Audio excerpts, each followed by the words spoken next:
ኢትዮጵያን ቀጣይነት ዝም ብለ በመፈክር ብቻ ታረጋግጥም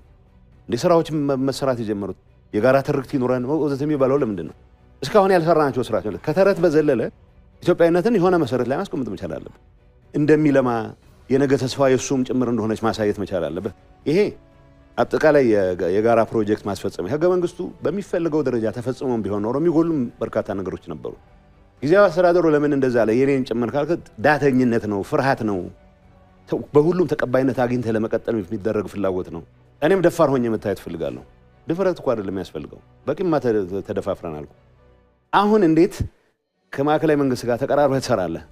እንዴት ከጎረቤቶች ጋር ተቀራርበህ የትግራይን ጥቅም ታስከብራለህ የሚለው ላይ መትጋት ያለበት እንዴት ተፈናቃዮችን መልሳለሁ ብለህ ሁሉም የምትችለውን አቅም ተጠቅመህ ነው መንቀሳቀስ ያለበት አኩራፊነት የሆነ ሰዓት ተጠብቀህ ድንገት የተዳከመ ኃይል ሊኖር ይችላል የሆነ ነገር አረጋለሁ የሚል ጦርነቱ መግባት የለብንም ነው ያልኩ